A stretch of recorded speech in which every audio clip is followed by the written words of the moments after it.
Well, I'm Bach in black. Yes, I'm Bach in black.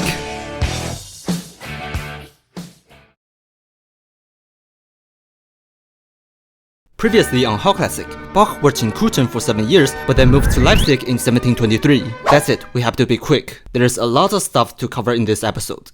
When Bach became the cantor of St. Thomas School, the rector was a guy named Johann Ernesti, who was incompetent of managing the faculty members and students with very inflexible schedule for his workers. Therefore, Bach's life in Leipzig was a struggle. He suffered from low salary, poor living conditions, and had several conflicts with the church who really didn't think highly of Bach. How many times do I have to tell you, crabs don't think fish are flying? Yes, they do. Well, then how about those crabs that can go up on land, huh? Then obviously, they think they are in outer space and humans are aliens. Duh!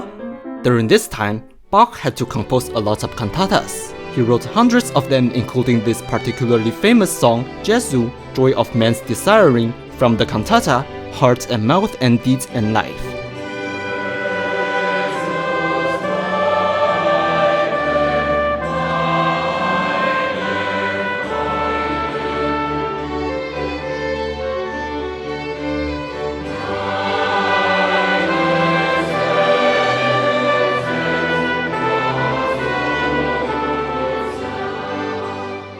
Another notable religious works of Bach in this time period are two of his Passions. A Passion is a large-scale storytelling vocal music about the Passion of Christ. In 1724, Bach's more dramatic, less finished, and very long St. John Passion was first performed. And in 1727, his more pessimistic and even longer St. Matthew Passion was first performed. Both Passions, especially St. Matthew Passion, would be considered some of the greatest sacred works in Baroque period. It's incredible that Bach was able to compose such large-scale masterpieces given the fact that the church was still grinding his gear with several issues, to the point that Bach was on the verge of leaving Leipzig. Thankfully, in 1730, a new rector named Gesner came into office, and he not only finally brought some discipline to the institution, but also became a good pal with Bach. Therefore, Bach could finally have some healthier working conditions. Around the same time, in 1729, Bach became the leader of Collegium Musicum, a secular musical group consists of mostly college students. They performed every week in the largest coffee house in Leipzig named Café Zimmermann, and this was when Bach's renowned coffee cantata was born. By the way, my very first video on this channel is about coffee cantata. Be sure to check it out if you haven't.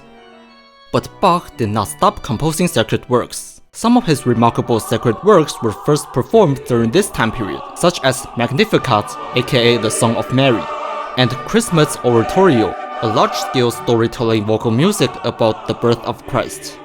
But good times didn't last long. In 1734, Gesner was replaced by another guy who also named Johann Ernesti and also didn't get along with Bach. Despite being the godfather of Bach's children, Ernesti scaled back music lessons as he saw them less important, which didn't sit well with Bach. Their relationship turned sour especially in 1736, when Ernesti appointed a student to be the leader of musical performances, who Bach did not approve at all. This led to an enormous conflict where they ended up sending letters to the city officials and even the king. During the 1730s, Bach finished all 4 of his orchestral suites. If you still remember what a suite is, or even remember all 4 typical types of dance music in a suite, great for you! But let's forget all of that here, since the orchestral suites are not typical suites, but some quite unique combination of pieces starting with the French overture. Here are 2 movements that are particularly famous. Badinerie from Orchestral Suite No. 2.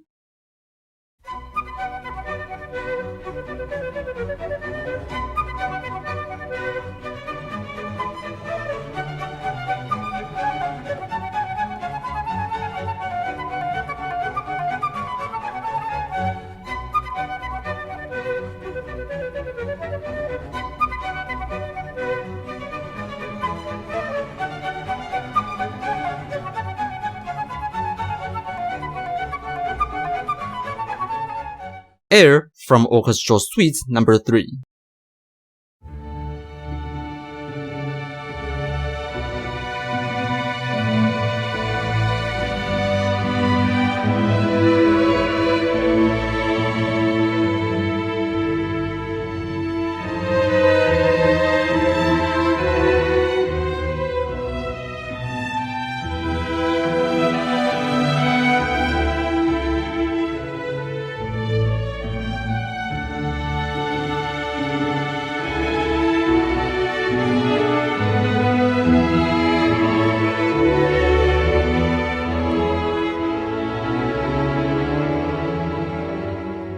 Isn't this beautiful? Over a century later, someone arranged this movement into a playable piece for the G string of violin, so the movement is now widely known as air on the G string. I like it, cut G. Bach did not stop composing masterpieces even in his later years. As we have covered in the previous episode, 1742 was when Bach compiled the Welttemperklavier Book 2. Also in 1741, Bach published his Goldberg Variations, which is named after virtuoso harpsichordist Johann Gottlieb Goldberg. Allegedly, this piece was written for a count that lived with Goldberg, who constantly suffered from insomnia. Some smart cookies like to use this as an excuse to fall asleep during the performance of Goldberg Variations. But no, that's not a good excuse. Reason 1. This piece was written in order to entertain the count during his insomnia, not to cure his insomnia. Reason 2. This backstory of the piece was written 60 years after the piece was composed, so there's a good chance that this story is completely fake. Reason 3. Goldberg Variations is too much of a masterpiece to fall asleep to. Based on a nice and beautiful aria in the beginning, Bach wrote 30 variations that are considered some of the most brilliant variations to date. Also, if you have watched The Silence of the Lambs, it's also a good piece to escape the prison to. In 1740, a new king in Prussia came to power who was none other than Frederick II, who would later be known as Frederick the Great for his series of military successes, as well as many other great achievements. But before Frederick became such great military commander and ruler, rather than studying about the military, he was much more intrigued by arts and music. In fact, Frederick was quite a professional flautist. In his early reign, he hired musicians to his court and regularly performed alongside with them. One of the court musicians was one of Bach's sons, C.P.E. Bach. In 1747, Frederick invited Elder Bach to check out his new forte piano. "So, I heard that you are good at improvising. Well, how about a little challenge? You're going to improvise a three-voice fugue with this thing."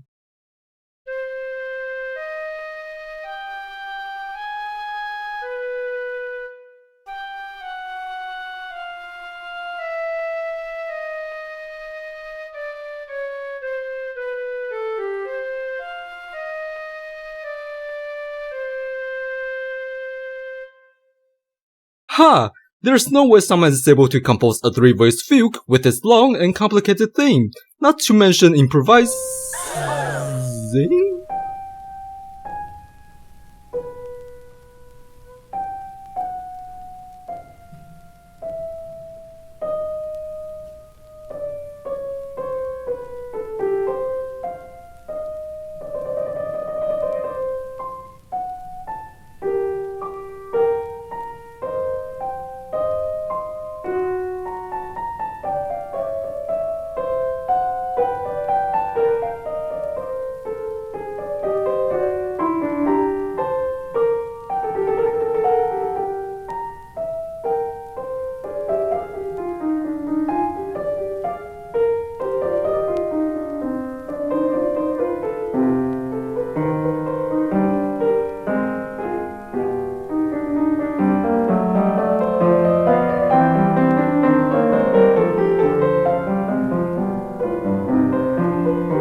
Yeah, okay, you did it. Now improvise a six-voice fugue with the same thing. You do realize that this is impossible, right? Oh, sorry, is it too much to ask? I thought you were a great musician. I can do it, but it needs some time to prepare. So 4 months after the meeting, Bach came up with 13 pieces based on the King's theme. These pieces are comprised of one sonata, 10 cleverly written canons, including one of the first interesting crab canons, and 2 fugues, a 3-voice fugue, and of course, the 6-voice fugue. This set of pieces are now known as the musical offering. Bach not only did the impossible text from the king, but also created several ingenious polyphonic works with the king's theme. Unfortunately, there is no evidence of the king actually receiving the musical works. If you want to fully comprehend the genius behind the musical offering, check out this fabulous video demonstrating it. Also, I have personally played the complicated and difficult 6-voice fugue from the musical offering. If you're interested, here's the recording. Another set of brilliant polyphonic work is The Art of Fugue, a set of polyphonic works Bach had been composing since 1740. Bach used the simple theme of this.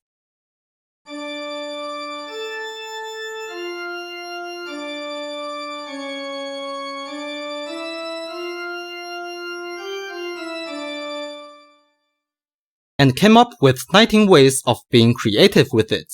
Regular fugues? Yep. Canons? Okay. Triple fugues? No problem. Mirror fugues? You bet.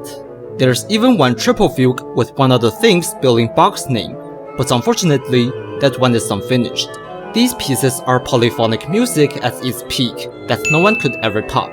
By the way, I also have played one of the mirror fugues from The Art of Fugue. If you're interested, here's the recording. Throughout his life, Bach had composed many sacred works, but he thought, well, how about I combine some of my early sacred works together, add some more stuff in there, and use an unusual instrumentation. Oh, and as a Lutheran, I add some non-Lutheran elements in there and make the whole collection super long and bizarre and call it a mass. In that way, people are gonna perform this confusing so-called mass for all eternity. Sir, this is a Wendy's. And so, in 1749, the humongous Mass in B minor was born. In spite of being incredibly uncommon as far as the Mass goes, Mass in B minor is considered one of the most important choral works in history. As we can see, Bach still composed masterpieces even in his 60s. It seems like aging was not stopping Bach from being a great composer. But then in 1750, this happened. How's it going, Taylor Swift? What are you doing in 1750? Huh? What are you talking about? I'm your wife. You're my wife? Oh no! That means you're gonna divorce me and write a song about it. No, I'm not Taylor Swift, Johann. I'm your wife, Anna. Oh. Well, if you're Anna, then that thing behind you must be our kid. I'm proud of you, my kid. Hey, stop! That's not our kid! That's a bag of trash I was about to take out. Oh no!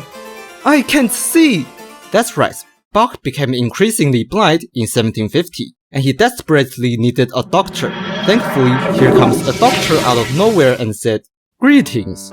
I heard that you're becoming blind. Well, don't worry, it is I, John Taylor, the former eye surgeon of King George II. And with my treatment, you're gonna have your eyesight back in no time." Why, thank you so much, Mr. Taylor. Hey, I'm behind you. And so, John Taylor became Bach's eye doctor. So how are you gonna treat my eye? As the result, the surgery was unsuccessful. Oof, sorry about that. But anyway, about the medical expenses, I'll take this. Oh, and I'm gonna claim the surgery to be successful. Okay, bye-bye.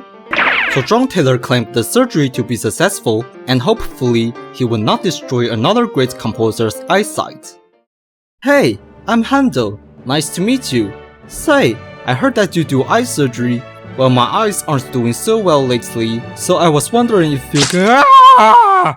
On July 28, 1750, due to complication of the mistreatment, Bach passed away at the age of 65. During his lifetime, Bach mastered almost every single existed musical form in this time, from dignified sacred music to ordinary secular music, and even intricate polyphonic music like fugue. Bach had not only crafted numerous of them, but also shaped them into perfection.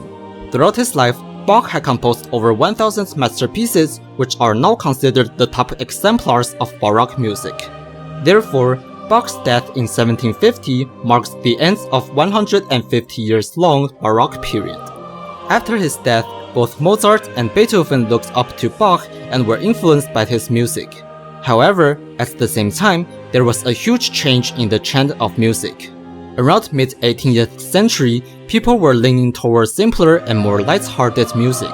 And for that reason, Bach's convoluted musical pieces were considered outdated for general public. As the result, Bach's music were deeply disregarded and forgotten. until about 80 years later, a young musical genius discovered Bach's music and saved Bach's well-deserved reception forever. The event is now known as Bach Revival.